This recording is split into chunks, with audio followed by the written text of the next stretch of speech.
C'est une île qui est principalement connue pour ses huîtres, les huîtres marines, mais aussi par ses nombreuses plages et nombreuses pistes cyclables. Voilà, C'est une île qui est reliée au continent par un pont qui est le troisième plus long pont de France, le deuxième étant celui de l'île de Ré, et c'est aussi le pont le plus vieux de France. Alors cette île fait 30 km de long sur 8 km de large, nous pouvons quasiment l'apercevoir sur toute sa longueur.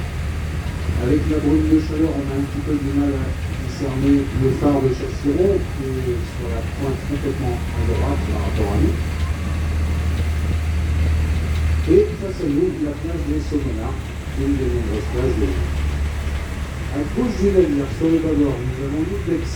L'île d'Aix facilement reconnaissable à ses deux phares jumeaux, blanc et rouge.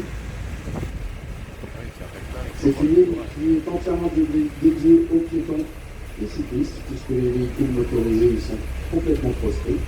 Les déplacements se font uniquement à pied, en vélo ou en calèche. Cette île est beaucoup plus petite que celle de l'Europe, c'est 3 km par 600 mètres. Et héberge quelques 300 habitants à l'année. L'île d'Aix est notre prochaine destination. Alors, on peut apercevoir sur la droite du fort, les autres qui arrivent devant. face à nous, une passerelle que vous n'avez jamais vue à l'image lors des tournages diffusés sur l'émission française, puisque cette passerelle sert essentiellement à l'embarquement et au débarquement des concurrents, du matériel et des animaux, ainsi que des équipes techniques sur le fort. C'est ce que je te disais tout à l'heure. Cette passerelle supporte, comme vous pouvez voir, ce qu'elle est déployée actuellement, une grue qui, elle, active une nacelle. C'est à l'aide de cette nacelle que les embarquements et débarquements vont s'effectuer sur les navires que vous pouvez voir sur le bâbord du navire. À gauche, le navire bleu et blanc, le Sea Surfer. C'est le navire qui est dédié aux activités du fort et qui part donc du Forat, de la pointe de la Fumée, pour venir desservir les activités du fort. Alors les émissions de télé,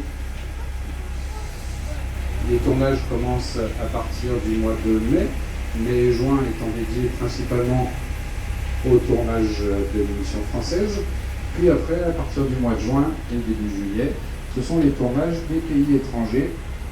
Plus de 35 se sont succédés depuis les 30 ans que dure l'organisation des Jeux sur le fort.